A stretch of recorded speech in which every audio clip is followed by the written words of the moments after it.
এটা ইম্পৰ্টেণ্ট টপিকৰ পৰা ডিছকাছ কৰিম এতিয়া চবৰে মনত এটা কুৱেশ্যনছ হয় যে এক্সপৰ্ট কৰিলে পইচা ডুব যাব নেকি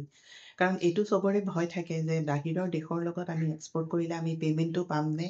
বা কেনেকৈ পাম বা সেইখিনি আমাৰ ছিকিউৰিটি আছেনে নাই এইখিনিৰ ওপৰত আজি ভিডিঅ'টো ডিছকাছ কৰিম এতিয়া হওক আপুনি মানে এক্সপৰ্ট কৰিলে যিটো আমাৰ মনত ভাৱ আছে যে পইচা ডুব যাব এতিয়া প্ৰথমে আপুনি এক্সপৰ্টৰ কাৰণে যিটো প্ৰডাক্ট আপুনি চিলেক্ট কৰিব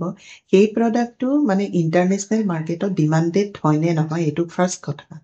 আৰু সেইকাৰণে আপুনি মাৰ্কেট ৰিচাৰ্চ কৰিব লাগিব অনলাইনে হওক বা যিয়ে নহওক আপুনি মাৰ্কেটটো ষ্টাডি কৰিব লাগিব ইণ্টাৰনেশ্যনেল মাৰ্কেটত যে আমাৰ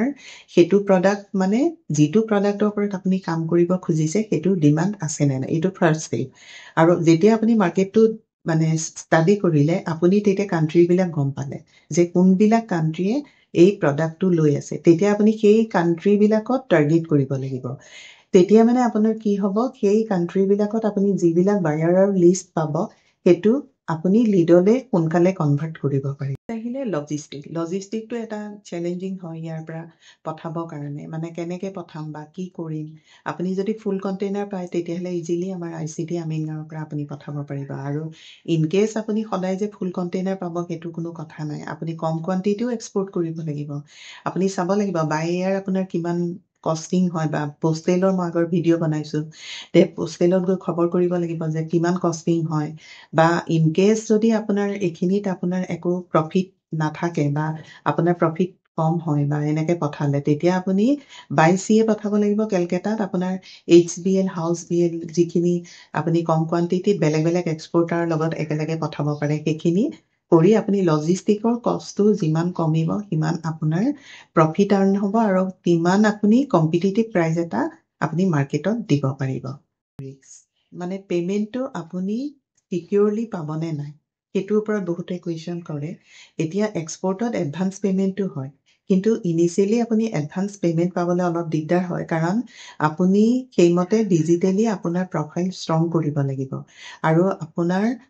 আপোনাৰ কি কথাতনো আপোনাক মানে এডভান্স পে'মেণ্ট দিব সেইটো এটা মেজৰ কথা গতিকে আপোনাৰ কমিউনিকেশ্যন ষ্ট্ৰং হ'ব লাগিব আৰু কমিউনিকেশ্যন ষ্ট্ৰং হ'বলৈ আপুনি প্ৰডাক্টছৰ ওপৰত বহুত ভালকৈ নলেজ থকাটো বহুত দৰকাৰী এতিয়া পে'মেণ্টৰ কিছুমান টাৰ্ম আছে LC আছে লেটাৰ অফ ক্ৰেডিট যিটো বেংকৰ থ্ৰুদি হয় এইটো ছিকিউৰ পে'মেণ্ট টাৰ্ম হয় আৰু এনেকুৱা ধৰণৰ বহুত BL এগেইনষ্ট BL আছে গতিকে সেই পে'মেণ্ট টাৰ্মবিলাক আপোনালোকে প্ৰথমে বুজি লৈ তাৰপাছত আপোনালোকে সেই পে'মেণ্ট টাৰ্মত বায়াৰ লগত কথা পাতিব লাগিব কাৰণ সেইকাৰণে আপোনালোকে মানে কোৰ্চটো শিকাটো দৰকাৰী কাৰণ পে'মেণ্ট বা ডেলিভাৰী টাৰ্মবিলাক ইণ্টাৰনেশ্যনেল মাৰ্কেটত বেলেগ হয় আৰু এইখিনি আপুনি জানিব কিয় লাগে কাৰণ আপুনি অৰ্ডাৰটো ক্ৰেক কৰিবলৈ যেতিয়া বায়াৰৰ লগত কথা পাতিব এইখিনিয়ে আপোনাৰ নলেজ থকাটো দৰকাৰী আৰু নেক্সট আহিলে আপোনাৰ কাৰেঞ্চি ফ্লাকচুৱেশ্যন এতিয়া ছাপ'জ আপুনি আজি যেতিয়া অৰ্ডাৰ ল'লে তেতিয়া আপোনাৰ $1 ইকুৱেল টু মানে 80 টকা বা 81 আছিলে আৰু যেতিয়া আপোনাৰ অৰ্ডাৰটো আহি গ'ল তেতিয়া 79 হ'ল এইটো এটা এক্সাম্পল দিছোঁ এতিয়াতো 87 পইণ্ট চামথিং চলি আছে গতিকে সেইখিনি কাৰেঞ্চি ফ্লাকচুৱেশ্যনৰ ওপৰত আপুনি মন কৰিব লাগিব যে আপুনি কেনেকৈ আপোনাৰ মানে কাৰেঞ্চি ফ্লাকচুৱেশ্যনটো আপুনি ফিক্স কৰিব পাৰে তেনেকুৱা কিছুমান টাৰ্ম আছে বেংকত সেইখিনি আপোনালোকে বিফ'ৰ এক্সপৰ্ট নলেজ থকাটো দৰকাৰী আৰু এইখিনি আমাৰ ইনষ্টিটিউটত গোটেইখিনি ষ্টেপ বাই ষ্টেপ শিকোৱা হয় আপোনালোকৰ নেক্সট আপোনাৰ হ'ল মানে প'ৰ কোৱালিটি কণ্ট্ৰল মানে আপুনি যিটো প্ৰডাক্ট দিছে সেইটো কোৱালিটি প্ৰডাক্ট সদায় এক্সপৰ্টত দিবলৈ আপুনি চাব কাৰণ আপোনাৰ নহ'লে ৰিজেকশ্যন হৈ যাব গতিকে আপুনি যেতিয়া প্ৰডাক্টটো চিলেক্ট কৰিব সেইটো আপুনি প্ৰথমে চেম্পল কৰিব বায়াৰৰ লগত যেতিয়া বায়াৰে চেম্পলটো এপ্ৰুভ কৰিব তেতিয়াহে আপুনি মেইন অৰ্ডাৰ পাব আৰু তেতিয়া আপোনাৰ একো চিন্তা নাথাকে আৰু লাষ্টত আপুনি কি হৈছে যে মানে এক্সপৰ্ট ইম্পৰ্টৰ নলেজটো নাথাকাৰ বাবে বহুতে মানে লছ খায় বা পইচা ডুব যায় এনেকৈ যে আমি শুনি থাকোঁ পইচা ডুব যায় কেনেকৈ ডুব যাব আপুনি যদি ভালকৈ পে'মেণ্ট টাৰ্ম নাজানে এতিয়া সিফালৰ পৰা বায়েৰে আপোনাৰ নলেজটো গম পাই যাব তেওঁলোকে যা তা এটা পে'মেণ্ট টাৰ্ম ক'ব আপুনি সেই পে'মেণ্ট টাৰ্মতে কাম কৰি আপুনি বস্তুটো পঠাই দিব এতিয়া LC কথাটোৱে আপুনি যদি নাজানে সেইটো বেংকত কেনেকৈ কাম হয় আপুনি LCটো পোৱাৰ পিছতে যদি বস্তু বনাই পঠাই দিয়ে তেতিয়াহ'লে আপোনাৰ ডেফিনেটলি পইচাটো ডুব যাব সেইকাৰণে আপোনালোকৰ এক্সপৰ্টত বিশেষকৈ মানে আৰম্ভ কৰাৰ আগত নলেজটো বহুত দৰকাৰী এতিয়া আজি ভিডিঅ'টোত গম পালে এনেই আপোনাৰ কোনো ৰিস্ক নাথাকে কাৰণ ৰিস্কটোতো চবতে থাকে। আপুনি লোকেল বিজনেছ কৰিব আৰম্ভ কৰিলেও আপোনাৰ ৰিস্ক থাকে বা পে'মেণ্টৰ ৰিস্কো থাকে। কিন্তু এক্সপৰ্টত আপোনাৰ ৰিস্কটো কমাব পাৰে যদি আপুনি আগতে ডকুমেণ্টেশ্যন বা লজিষ্টিক বা এইখিনি গোটেইখিনি আপোনাৰ নলেজ থাকে, তেতিয়াহ'লে আপুনি